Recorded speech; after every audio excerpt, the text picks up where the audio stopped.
Hi, Mrs. Alarcron and classmates. I'm Michelle Larimore, and this is discussion week 1 of mobile interface and usability.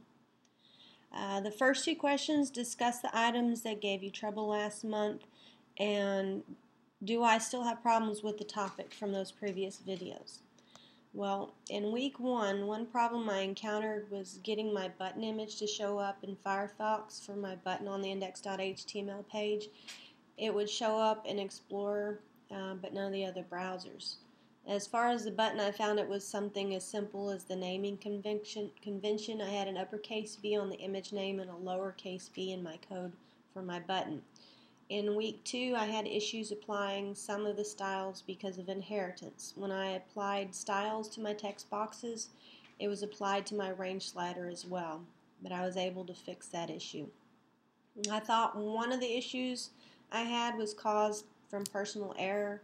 My range slider showed up as a text box in Firefox, but I found this to be a common issue. I found a JavaScript fix on GitHub. The person who created the fix gave anyone permission to use his code. So I asked Mr. Gibson if I could use the fix in my project, and he said I could. I also had issues with my field set.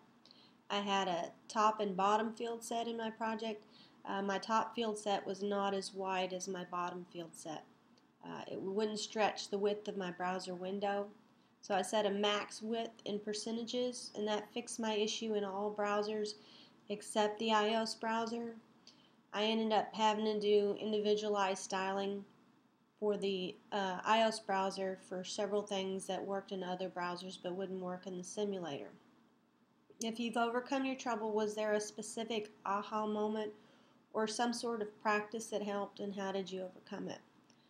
Weeks 1 and 2 had some issues, but the big issues arose in weeks 3 and 4. That is when I had my aha moment. I've been fortunate that I've been able to work on all my schoolwork pretty much any time of the day.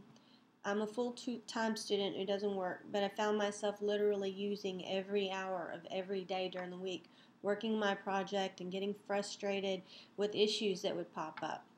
Even though I felt I couldn't spare a free moment for my project, I walked away to gather myself because my frustration levels were getting so high I couldn't think straight, and I was causing even more issues trying to work on my code.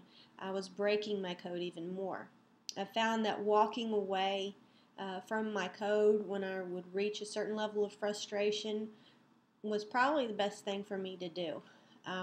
It was in that short little break that I took the solution came to me, and it was simple. I wish I could remember what the issue was in my solution because it shouldn't have been an issue. And I should have figured it out immediately, but because I'd allowed myself to reach that point of frustration, I just wasn't thinking clearly. There have been several other little aha moments along the way, like not rushing through my code, watching carefully as I move along, because one simple error, a typo, a missed semicolon can break your code and cause you to spend countless hours of debugging. I've learned that I can save myself some time and trouble if I don't rush through projects trying to meet the deadline. If I can get it right the first time, it takes less time. If I get it wrong the first time, I haven't saved myself any time on the project.